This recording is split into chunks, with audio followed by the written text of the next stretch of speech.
C'est juste pour dire à Olivier que moi je trouve qu'il y a du monde, parce que n'oubliez pas qu'il y a beaucoup de monde qui est occupé aujourd'hui sur des piquets de grève, sur des blocages de dépôts, et donc chacun à sa place et contribue à la lutte à Argeau, mais la lutte plus globale que nous connaissons depuis 2 mois et demi dans notre pays.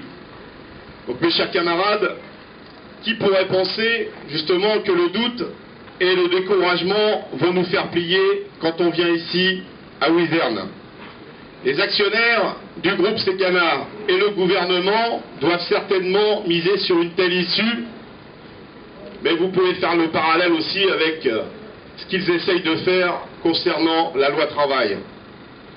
Ils doivent avoir parié sur votre épuisement après ces PSE successifs, ces années de lutte, ces mois d'occupation. Ils en seront pour leurs frais, nous ne céderons pas. Nous connaissons notre capacité d'analyse et nous savons que la seule force de notre mobilisation peut contraindre gouvernement et patronat à renoncer à leurs décisions arbitraires. Fermer une usine au carnet de commandes plein, laisser 300 salariés et leurs familles sans recours, vous avez décidé de dire non et vous avez raison. Depuis le mois de juin 2015 et l'arrêt forcé de la production, vous préservez les lieux en organisant les rondes chaque nuit pour vous assurer que rien ni personne n'endommage vos moyens de production.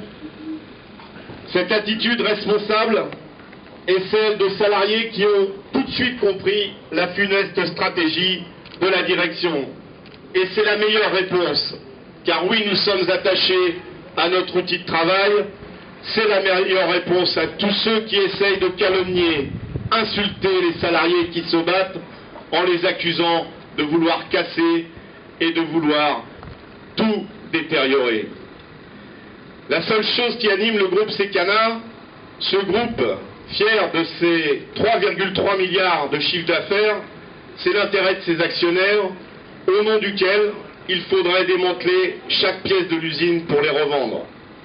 Dans le même temps, le groupe Secana annonce aux salariés de Bessay-sur-Bray qu'en 2017, ils n'auront plus de boulot.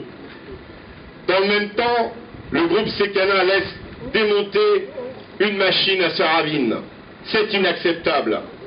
Mes camarades, par votre refus de céder, vous posez une question cruciale qui se pose à chaque fois que le patronat et le gouvernement décident main dans la main de fermer ou de délocaliser une entreprise. Quelle solution pour les salariés? Quel recours pour les salariés et leurs familles qui sont les premières victimes de cette décision? Alors posons-nous ensemble la question: qui est le seul propriétaire légitime de l'outil de travail? En attendant, on peut rêver que ce recours légal soit créé.